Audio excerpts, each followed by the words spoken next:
दोस्तों नासा का James Webb telescope 23 मई या फिर 25 मई के आसपास में एक एस्ट्रॉइड से टकराया है, जिसकी वजह से थोड़ी बहुत डेटा के अंदर फ्लक्चुएशन आई थी, लेकिन दोबारा से उसने काम करना शुरू कर दिया। वो दोबारा से डेटा सेंड कर रहा है नासा को।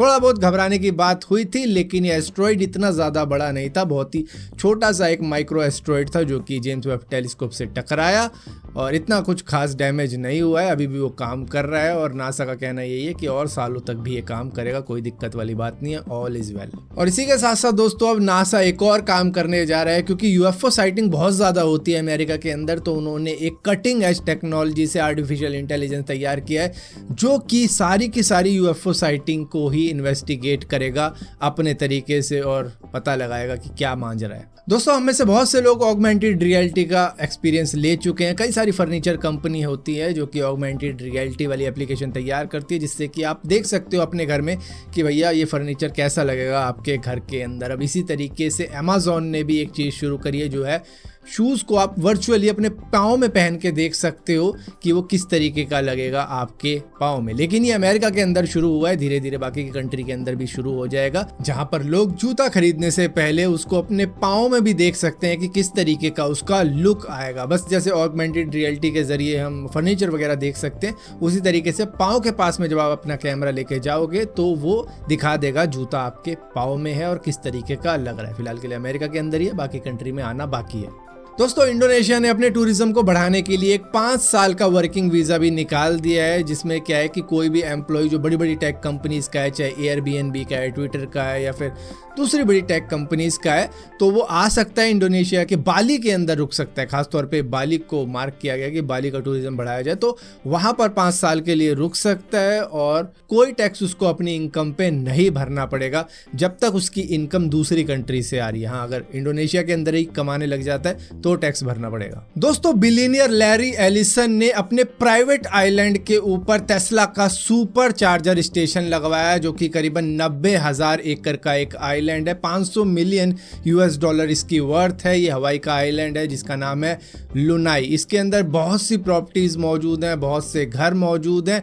और 98% तक यही ओन करते हैं इस पूरे के पूरे आइलैंड को। अब ये जो चार्जिंग स्टेशन लगाया गया है ये इलेक्ट्रिक व्हीकल को चार्ज करने के लिए होता है। तो हाँ, वहाँ पे रोड हैं, ऐसी बात नहीं है कि बिल्कुल जंगली आइलैंड ही है। वहाँ पे रोड वोड सब तरीके से बना रखा है जहाँ पर इन्होंने लगवाया है। तो ये भी इनका एक प्रॉफिट का एक और हिस्सा होगा, क्योंकि इनके बहुत से रेस्टोरेंट हैं वहाँ पे, बहुत सी कमर्शियल प्रॉपर्टीज़ हैं। सो एक तरीके से कह लो कि ये रेस्टोरेंट से भी कमा रहे हैं, चार्जिंग स्टेशन से भी कमाएंगे अब, और इसी के साथ साथ घरों के किरायों से भी खा रहे होंगे। दोस्तों बहुत से रैपर ऐसे होते हैं कि जो लिरिक्स जब बनाते हैं तो वो अपने ऊपर ही बनाते हैं कि पहले मैं क्या था, आज मैं क्या हूँ, कल मैं क्या करूँगा, और बहुत सी बढ़ा चढ़ाकर बातें लिखते हैं कि मतलब पूरा गैंग बैंग। तो इसी तरीके से एक लेडिशन रैली नाम का एक अमेरिकन रैपर था, उसने भी लिरिक्स बड़े कमाल के लिखे थे, अपनी लाइफ साइकिल ही लिख डाली थी कि मैंने क्या किया क्या नहीं किया, जिसके अंदर उसने ये भी बता दिया कि उसने एटीएम की रॉबरी भी करी थी जो कि बैंक ऑफ अमेरिका का एटीएम था। और उसके बाद में अब जाके पुलिस ने इसको पकड़ लिया कि आजा रैपर, तूने अपनी जीवन गाथा लिख दी, अब थोड़े और लिरिक्स लिख दियो कि किस तरीके से जेल में गया था। दोस्तों अमेरिका के नॉर्थ कैरोलिना के अंदर एक पेस्ट कंट्रोल कंपनी है जो कि लोगों के घरों में से 100 कॉकरोच निकालने के 2000 यूएस डॉलर देती है, लेती नहीं है कि आप मुझे 2000 यूएस डॉलर देना तो मैं आपके घर से कॉकरोच निकालूंगा। ये कमाल की पेस्ट कंट्रोल वाली कंपनी है। 1.5 लाख रुपए देती है किसी को भी उनके घर से 100 कॉकरोच निकालने के लिए। इनका नाम है द पेस्ट इन्फॉर्मर। ये दरअसल क्या है, रिकॉर्ड करते हैं उस पूरे सीन को जिस भी घर में ये जाते हैं कॉकरोच वगैरह निकालने के लिए, और उसके बाद में कहीं पर पोस्ट कर देते होंगे।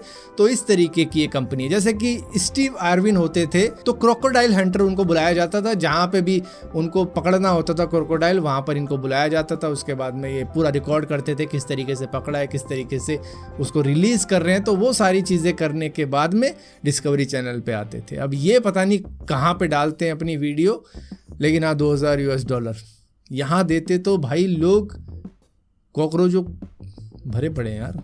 और यहाँ पर दोस्तों यूएस के अंदर मेटा को एक फैमिली ने सू कर दिया है क्योंकि उनकी 19 साल की लड़की ईटिंग डिसऑर्डर की शिकार है, क्योंकि वो एडिक्ट है फेसबुक की, काफ़ी ज़्यादा फेसबुक को यूज़ करती है, जिसकी वजह से वो खाना पीना पे ध्यान नहीं दे रही है। और इसी वजह से उनके माँ बाप ने मेटा को सू किया है कि तुमने ऐसी वेबसाइट बना रखी है जिसकी वजह से इसका खाने पे भी ध्यान नहीं है। और यहीं पर दोस्तों आप इस इमेज को अगर आप देख रहे हो बड़े गौर से, तो आप सोच के बताओ ये क्या है। आपको लगेगा समुद्र के अंदर एक नाव जा रही है, लेकिन ये वो नहीं है, ये ऑप्टिकल इल्यूजन भी नहीं है, किसी ने फ़ोटो खींच के इंटरनेट के ऊपर डाली है, जिसके अंदर ये एक लेदर का सोफ़ा है जो थोड़ा सा फटा हुआ है और ऐसा लग रहा है समुद्र में कोई नाव चल रही है। कमाल है। लेकिन हाँ, ये ऑप्टिकल इल्यूजन थोड़ा सा आपका दिमाग घुमा देगा रूबिक इस क्यूब का। फिलहाल के लिए दोस्तों इस वीडियो के अंदर इतना ही था। अगर ये वीडियो आपको पसंद आती है तो इस वीडियो को लाइक जरूर करना, शेयर जरूर करना और इसी तरीके की और भी वीडियो देखने के लिए चैनल को सब्सक्राइब जरूर करना। और सब्सक्राइब किया है तो बेल का आइकॉन जरूर दबाना, वरना आपको मालूम नहीं चलेगा मैंने कोई वीडियो डाली भी है।